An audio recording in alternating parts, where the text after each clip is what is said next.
आहेत गुरुजी बोलवतात चल.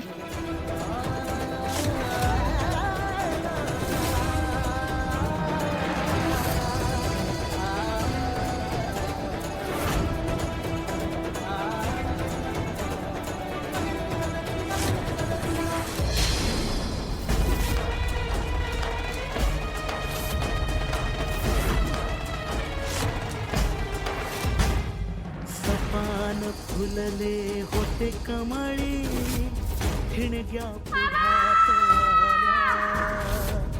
ओळखीच्या या वाटा कोंबडे काटेरी का कोंबडे आवाज आहे.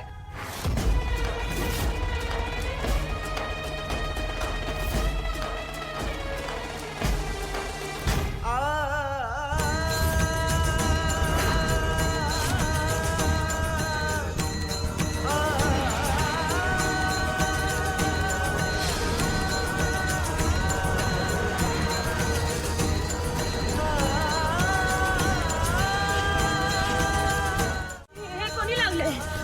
कोणी सांगितलं लावायला? काय लिवलंय हे? काय लिवलंय हे? काढा की आधी ते. कुणी सांगितलंय? अगं आज आबाचं वर्ष श्राद्ध आहे.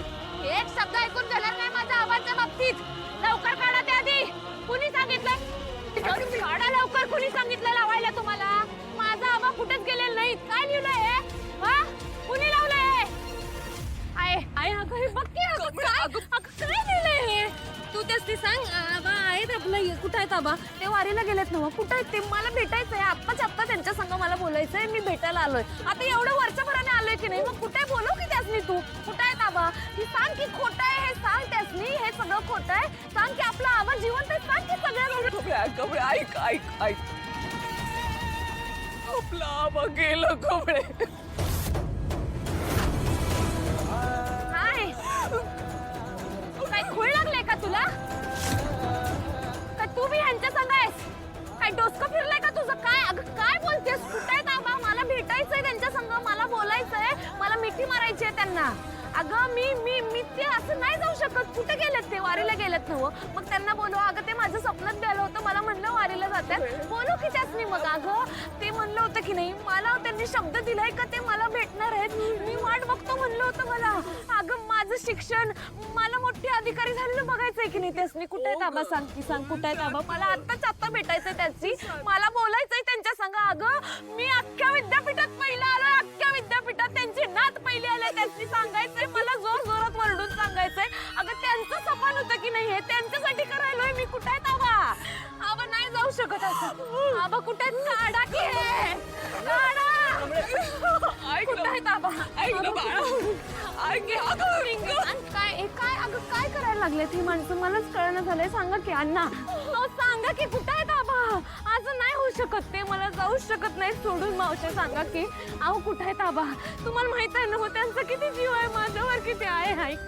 आई सांग की अगं तू सांग की सगळ्यांनी असं का बोलायला लागली? मला तुझं काही बी ऐकून घ्यायचं नाही. तू मला समजवायच्या भानगडीतच पडू नको. मी काय म्हणालोय? तू बोललो शेताव गेलेत का? शेताव गेलेत का? कुणाला जवळ झालं तेव्हाच काय नाही सांगितलंस ग? काय सांगणार हो तुम्ही निंगे? अगं हिला आता कळलं तर हिची अशी अवस्था झाली आहे. तुम्ही मुंबईला जायला निघाले ना तेव्हा घडलं हे संपत. तेव्हा तिला कळलं असतं तर काय झालं असतं हिचं? कमळे लय अशा घेऊन आली होती ती. कालपासून तिनं काय बी खाल्लेलं नाही. गावापासून निकाल टाकून त्यांच्या हातून पेढा खाऊन उपवास सोडवायचं होतं तिला. कमळे कमळे अगं कशी आहेस ग तू? कमळे सरे तिनं काय खाल्लं नाही म्हणूनच तिला चक्कर आली. हे बघ तिच्या तोंडावर पाणी मारून उठव तिला आणि 2 घास खायला दे. ए बाळा कमळे ये कमळे. कमळे कमळे उठ ग कमळे. आबा कमळे आबा आहे. आबाने हाक मारली ग मला. कुठं आहेत आबा? कमळे आबा तिला तिला पाहिजे ते शिकव. तुझी समधी स्वप्न पुरी करायला मी तुला मदत करीन. त्याच ते मी वचन दिलं होतं. त्याच ते दिलेलं वचन मला मोडायचं नव्हतं.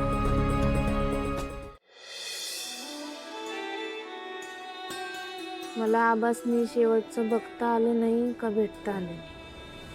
किती कम नशीब आहे ग मी. नाही बाय, असं नाही बोलायचं. कमळे तू लई विचार करते ग. तू शांत हो बघू. तुलाच त्रास होईल गो बाळा. तू शांत हो. हे बघ, जेवढं आपल्या हातात आहे तेवढं आपण करायचं बाय. जे आपल्या हातात नाही त्याला आपण काय बी करू शकत नाही ग. आता आज आबांचं श्राद्ध आहे. आता तू आलीस ना व, आता समधी निधी तुझ्याच हातनं होऊ दे बघ. इतक्या आनंदानं त्यांना निकाल दाखवायला आलो होतो. बाबांच्या हातनं पेढा खाऊन त्यासनी मिठी मारणार होतो आणि तू आता श्राद्ध घालायला सांगतेस. देव तरी कसली परीक्षा घ्यायला लागलाय माझी ग.